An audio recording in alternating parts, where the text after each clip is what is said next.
Eu devo comer, sei lá, 3, 4, 5 vezes por dia, jejum intermitente, o que é melhor, né? Então já clica no gostei, se inscreve no canal. Vamos falar dessa dica número 10 para quem quer emagrecer, que é escolher o número de refeições que se sente bem fazendo. Tem gente que senta para comer e fala, meu, se eu não comer muito, Leandro, eu não fico satisfeito. E tem gente que fala assim, não, se eu ficar muitas horas sem comer, quando eu for sentar para comer, eu não tenho freio. Então vê qual que é você e de repente você fala, pô, é melhor eu comer 4 vezes por dia, quantidades maiores, do que 6 vezes por dia, quantidades menores. Vê qual que é a tua predisposição, escolhe um horário para comer e respeita esse horário. É legal a gente adestrar, vamos colocar assim, o nosso relógio biológico quando a gente tem problemas de apetite. Então eu vou comer, por exemplo, no meu caso eu como 4 vezes por dia. Como às 10, às 2, às 6 e às 10. Sempre assim todos os dias. Ou quase todos os dias, porque ninguém é robô. Mas vamos colocar que 95% da semana tá certo. Isso é bom, porque o relógio biológico vem sentindo fome nos horários certos e bloqueando nos outros. Só que isso pode demorar umas 2, 3, às vezes 3 semanas, 1 mês. Então tenha paciência, certo? Número 9, vamos falar sobre densidade energética. Eu falei muito disso no meu curso de como montar uma dieta do zero. Você tem, por exemplo, maçã, que tem 50 calorias em 100 gramas, e você tem banana, que tem 100 calorias em 100 gramas, ou seja, tem o dobro das calorias. Isso quer dizer que banana é ruim? Não, isso quer dizer que você vai comer menos banana para ter a mesma caloria. Então, se você é uma pessoa que tem fome, você tem que optar pelos alimentos de baixa densidade energética. Então, por exemplo, 100 gramas de arroz, a gente está falando de 120 calorias. 100 gramas de beterraba, 50 calorias. Se eu vou comer 100 gramas de melão, são 300 calorias. Aí faz as contas.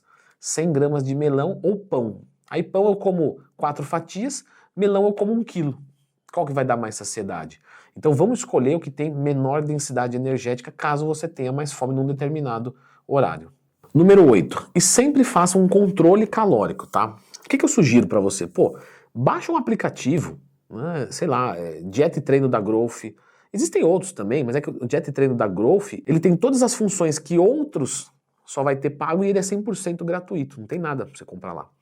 Então, lá você cadastra tudo que você comer e controla a sua caloria. Então vamos supor, eu tenho que comer 2.000 calorias para emagrecer. Almocei, vai lá e computa. De lanche da tarde, computa. Ah, de repente no lanche da tarde eu comi um pouquinho mais, eu já sei que na janta eu tenho que comer um pouquinho menos. E vice-versa. Pô, não tô com tanta fome agora, eu vou guardar essa caloria para um pouquinho mais tarde. Então eu vou guardar 100 calorias e vou comer na próxima. Então faz esse controle, é muito importante o controle. Número 7, déficit calórico sempre agride a gente. Então você vai comer menos do que você gasta, você está agredindo a sua existência. Então presta atenção no seguinte, quando eu era obeso, eu tinha que comer menos do que eu gasto para acessar o meu estoque. Mas você entende que o meu estoque é limitado? Mesmo que era grande na época? Isso quer dizer o quê? Que para o corpo eu estou indo a favor da morte. E ele vai tentar frear o metabolismo. E o que vai ajudar muito nisso? Fazer atividade física. Porque ao invés de eu comer menos, eu gasto mais calorias, ganho mais músculo para gastar mais ainda. Então eu seguro o meu metabolismo. Então tem que fazer atividade física. E aí, juntamente com a atividade física, você pode combinar, se você não tiver nenhum problema com nenhum componente, né? Um termogênico. Né? O pessoal pergunta muito de termogênico lá no Instagram, que eu abro caixinha de perguntas todo dia, me manda a sua lá. O que acontece, pessoal? O termogênico, ele acelera o metabolismo, mas não é tão relevante assim. Agora, ele reduz o apetite e aumenta a disposição para você treinar bem. E aí você toma ele num pré-treino e o seu treino gasta muito mais calorias, ele potencializa o gasto do treino. E aí sim é relevante. Então pode pensar em usar um termogênico. Número 5, uma coisa que eu sempre falo para os meus alunos, né, da consultoria, vê como é que está a sua saúde. Existem 3 hormônios muito importantes para o emagrecimento acontecer bem. Testosterona, insulina e tireoide. Tira um exame dessa tríplice e esses 3 eles têm que estar bem. Caso tenha algum ruim ou você não saiba fazer a leitura, marca um médico para dar uma olhada. Precisa ser necessariamente um endócrino? Não. Pode ser um clínico geral. Ele já vai saber interpretar isso o suficiente.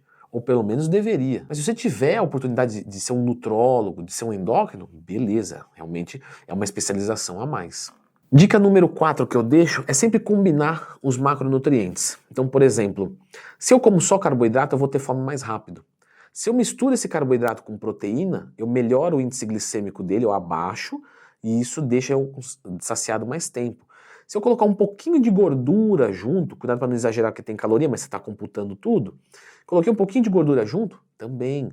Então você fazer combinações alimentares sempre é fundamental. E aí uma coisa que você pode combinar, que é o número 3, são as fibras. As fibras, elas reduzem muito o índice glicêmico do alimento e ela deixa a digestão bem mais lenta. Isso é muito bom para dar saciedade. Então dá uma pesquisada na Psyllium, tá? Que é uma fibra que ela não tem caloria. Pô, Leandro, mas eu vi na tabela tem carboidrato. A fibra, ela é um carboidrato, mas a fibra da Psyllium a gente não digere. Então ela não conta como caloria. E ela ajuda muito na saciedade. Coloca um pouquinho dela depois de uma refeição para você ver. Normalmente eu gosto de usar 10 gramas depois de uma refeição. Só que, número 2, você tem que mandar água junto. Por quê? Porque a fibra ela é higroscópica, ela atrai água para ela. Ou seja, quando você ingere a fibra, se você não mandar água, ela vai roubar a água lá das fezes e vai ressecar. Então, aí você vai ter o contrário, você vai consumir fibra e vai ter o intestino preso. Então tem que mandar água junto, tá? Eu costumo mandar uns 300 ml juntos. 10 gramas de Psyllium, 300 ml de água depois da minha refeição, ou logo antes também pode. Nossa, ajuda demais na saciedade. E número 1, né, ninguém faz dieta se não tiver o humor estabilizado. Então pensando nisso, né, o pessoal não dá atenção para o humor. Galera, vamos dar atenção para o humor. Pelo amor de Deus, sem isso aqui, o resto não anda. Então dá uma conferida nesse vídeo aqui, que eu gravei com o meu amigo Eslen Delanogari, que é um neurocientista. É um vídeo muito bom, que com certeza vai te ajudar. Dá uma conferida aqui.